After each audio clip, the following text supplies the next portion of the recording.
Hello guys, this is Dado of Julaga TV and welcome back again to our Facebook page and YouTube channel. And for today's video, back to work tayo mga kajulaga. At ang gagawin natin ngayon ay iba't ibang gupit. Ito, buzz cut burst fade guys. Ito naman taper fade pero low taper fade lang. Napakababa guys. Kita nyo naman yung kanyang pinagupit. Konting-konti lang binawas ko sa taas niya, kumbaga inch lang, then tinextured ko lang. Then yan yung kinalabasan guys. Ayan yung low taper fade natin. Pero bagay naman kay kuya kasi ano naman siya, pogi naman. Yun, tapos na yung second client natin. Then eto guys, ganun din. Mulet to guys. Ayan yung gilid niya. Yan naman yung gilid niya. Napakaangas. Hindi ko lang maiikot kasi nga hindi naabot sa atin yung sa kanya yung camera guys. Then ito yung ano natin, shoutout natin yung tropa natin. Ngayon lang nagpagupit si Iman. Ayan, ginupit natin sa kanya taper fade lang. Mababa lang guys. Then sa taas niya binawasan ko lang din dahil sobrang haba niyan kanina. Then texture din natin para maging bulky yung taas niya. Then bagay naman sa kanya kasi ngayon nga lang ulit nagpagupit yung tropa natin. By the way, shout out sa mga tropa ni Eman na mga nagpupunta dyan. Ayan yung mga laging nagpapagupit sa atin. Ayan, maraming salamat sa suportan nyo guys. Yung mga tiga Angono, ayan. Basta mga tropahan nila, lahat sila magkakasama yung mga yan. Then diretso lang tayo guys sa ating gagawin ngayon. Then eto rin kay boss. Ayan, kita nyo naman parang ang nipis yung taas niya pero makapal yung buhok ni boss na ginawa natin dyan. Binaskat lang natin dyan. Then super taas lang yung ginawa natin. Parang south side cut na nga yan guys. Pero hindi lang masyadong angat dun sa taas niya. Kumbaga ang ginawa lang natin dun, pinalibutan lang natin siya ng zero. Then eto, tuloy-tuloy lang tayo guys. Ayan, next na client naman natin yung baby. Ayan, natin yan. Ang haba ng buhok niyan kanina guys. Kumbaga siniro ko lang yung gilid niya. Then ayos naman, pinutol lang natin yung taas na. Next client natin guys, eto kita niyo naman mga ano lang to, mga trim lang yan. Kumbaga mga friends cut lang yung mga ginagawa natin minsan dito. Then etong bata gusto niya daw magpa two black, kaya lang maiksi pa yung harap niya, kaya konti lang ang binawas ko dun sa gilid niya lang binawasan. Ayan, okay naman, bagay naman sa kanya. Then eto din, long hair din kanina si Chong. Ayan, ginanyan lang natin, kumbaga semi fade lang yan. Uno lang yung nandun sa gilid niya. Hindi katulad ng ganito, talagang zero talaga yung gilid niya. Yan, tinataasan natin.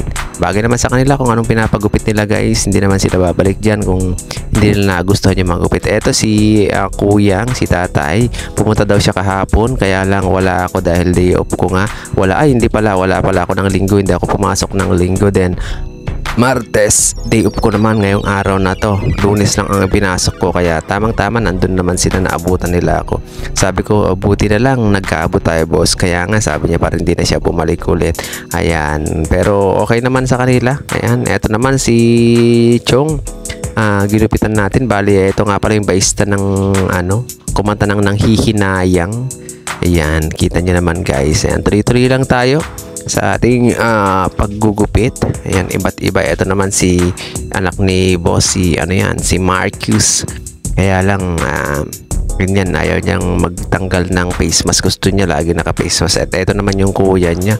Ang kikinis ng mga balat niyan ng anak ni boss na ginupitan natin, galing pa dyan dun sa taas ng SM. Ito naman si Philip boy. Ayan, ginupitan na natin si Philip dahil napakahaba na ng buhok niya kanina. Kaya finade lang natin, with fade lang ginawa natin sa kanya. Kita nyo naman. Ayan, ito yung bagay sa kanya din yung ginupitan natin. Bali long hair nga pala tong batang to kanina. Then ginanyan lang natin yung buhok niya para mas bagay sa kanya. Ito si Boss Jasper. Ayan, shout out kay Boss Jasper. Yung mga gustong magpagawa ng motor dyan, na mga gustong magpaganda, ayan, dyan lang, punta lang kayo kay Boss Jasper. At ito rin yung bata, baby pa pero nakaupo na dun sa chair natin. Pagkakayang-kaya niya. Ang liit pa niyan guys, yung batang yan. Pero okay naman, ito naman yung tatay niya. Yan, ginupitan din natin. Kumbaga parehas lang sila ng magupit doon sa anak niya. Magkaiba lang kasi ng ulo kasi malaki na yung tatay, yung bata maliit pa. Yan, tuloy-tuloy lang tayo guys. Kanya-kanyang style ng gupit yan, yung gusto nilang ipagupit.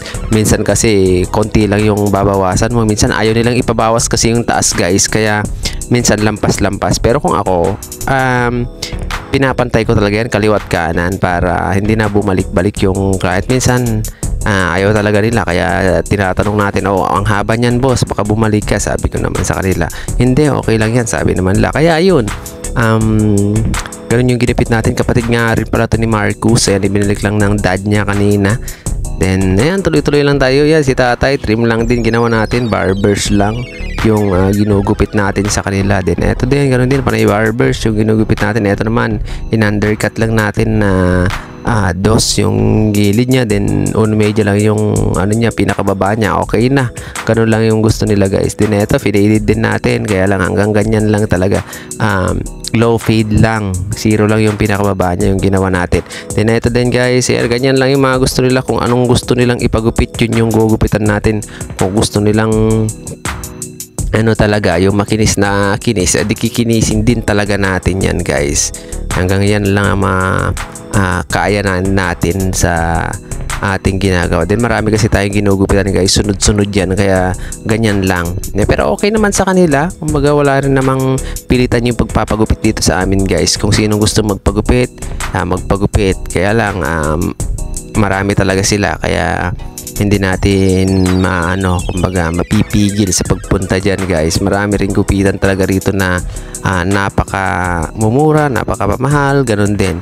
Pero iba-iba kasi yung taste ng customer. Merong ayaw sa'yo, merong may gusto sa'yo. Yung mga may gusto sa'yo, yun lang yung entertain mo. Yung mga may ayaw sa'yo, wag mo nang entertain, kasi ayaw ka nga nila i-entertain mo pa. Hahaba lang yung pag-uusapan nyo, then baka may mas magawa ka pang mas maganda. Yan, thank you so much guys.